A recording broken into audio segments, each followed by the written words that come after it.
Hi, I'm Miss Kristen of the Oosterhout Free Library. Puddles. You might think that they're just something that you have to step around, or you might like to splash right on into them. But have you ever thought that puddles could be important? Have you ever stopped to think about puddles and the animals that might need them? Can you think of any animals that might need a puddle? Well, today I have a book to share with you called Hello, Puddle, which might make you think more about all of the critters that need puddles, along with some fun activities that you can explore puddles at home. So let's begin with our story, Hello, Puddle.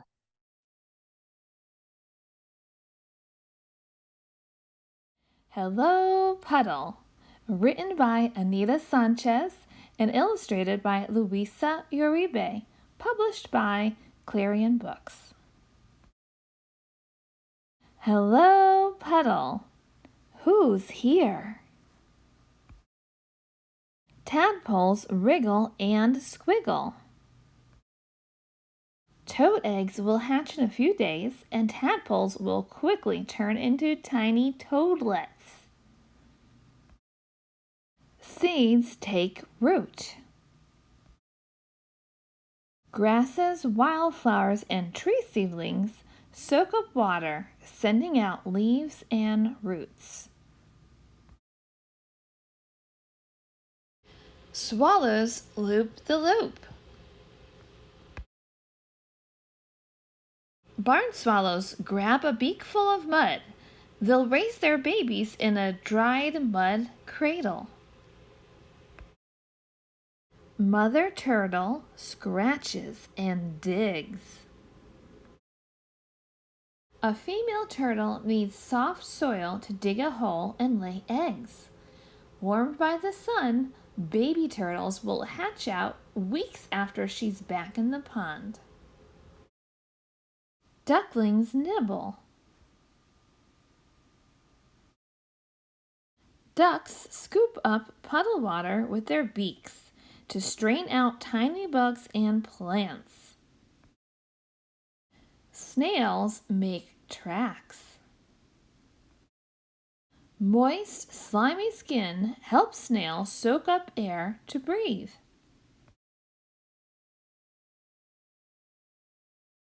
Mother wasp scoops and rolls. A mud dauber wasp rolls tiny mud balls. She'll carry the mud to a rock or wall, then craft a sturdy house to shelter her eggs. Robins dip and splash.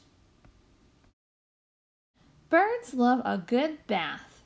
Clean feathers help them fly their best when it's time to find food or dodge a predator. Mosquitoes hatch. Hungry bats swoop. Mosquitoes lay eggs in still water. When the eggs hatch and turn into grown-up insects, it's time for bats to grab a tasty meal. One bat can eat 1,000 mosquitoes a night. Squirrels keep cool. Summer can be hot, especially when you've got a fur coat. Puddle shrinks in summer heat. Smaller, smaller, smaller. Rain. Woohoo!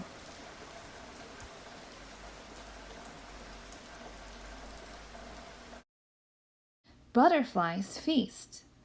Butterflies uncoil long tongues to feed on minerals found in damp soil. This is called puddling. Deer silently sip. Thirsty deer stop by for a quick drink. It might be a long way to a stream, so they drink whenever they can. Winter's on its way. Goodbye, Puddle. Author's note. The puddle in this book is a real one. It's at the end of the long, sloping driveway that leads to my house. I've decided not to pave the driveway because I love puddle watching. I've seen all the animals in this book in or near the puddle. Sometimes it dries up, but I always love to greet it again after a rain.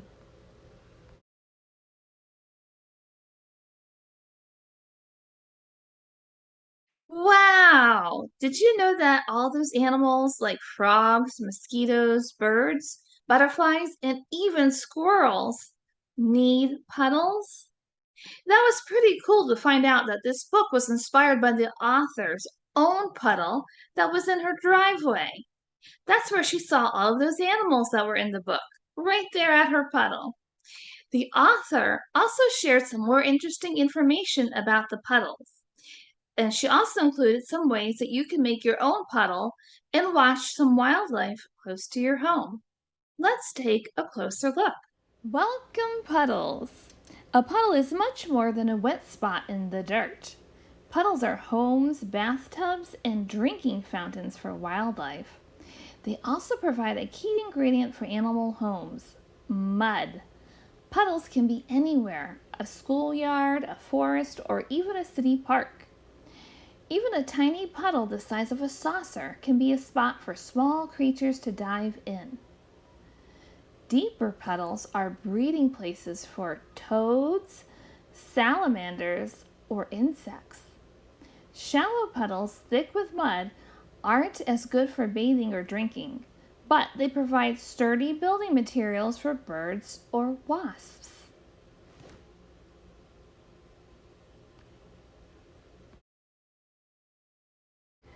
And some puddles, like the one in this book, have enough water for splashing, as well as plenty of mud around the edges. Clean mud?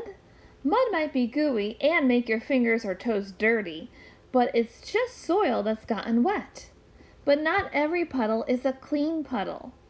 Animals can be harmed or even killed by puddles that have oil, chemicals, or soap floating in them.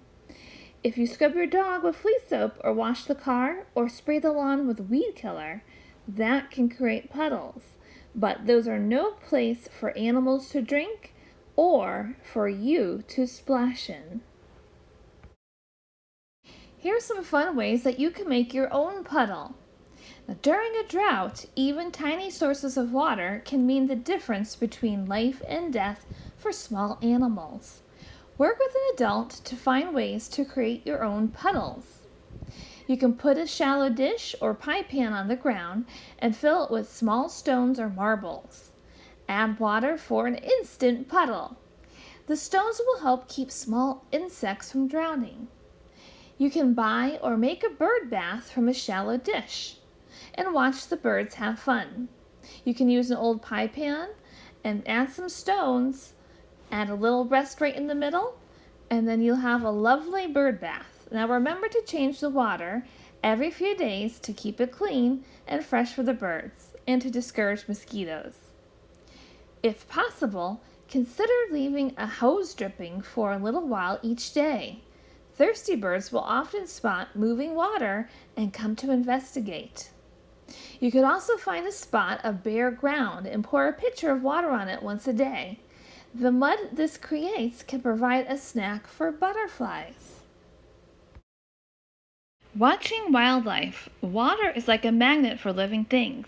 If you want to see wildlife, keep an eye out for puddles. You might also spy some of these clues that you've had animal visitors. Do you see any wavy lines traced in the mud? Sometimes snails or slugs wander along the edges of puddles, leaving long trails behind. Look into the water. Is anything moving? Little wrigglers might be mosquito larvae. The tadpoles are shaped like tiny spoons with round heads and flat tails. Any footprints? Search for squirrel, deer, or rabbit tracks in the soft soil near puddles. People leave tracks too. See small clumps of puddle mud stuck high on a wall? Mud dauber wasps need a place to nest, but leave them alone and they won't bother you. Of course, the best time to observe a puddle is after a rain shower. Luckily, we might be having some rain soon, so that might be the perfect time to observe a puddle close to where you live. But how long after the rain will the puddle last? And how do you measure that? Well, try this and find out. First, find or make a puddle that's close to where you live. Then, put a string or rope around the outside of the puddle. You might wish to draw or take a picture of the puddle. Then, you're going to return to the puddle maybe a few hours later or maybe even the next day and take a look. Is the puddle the same size? If it's smaller, you might wish to outline the puddle again with more string. Now make a prediction. When do you think that puddle will completely disappear? Keep track and keep measuring the puddle. When does it finally disappear? Is it a couple hours or a couple days? Was your prediction correct?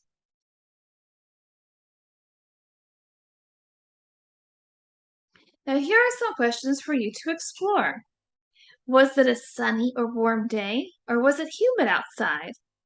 Did all of the water evaporate, or did the ground absorb some of the water?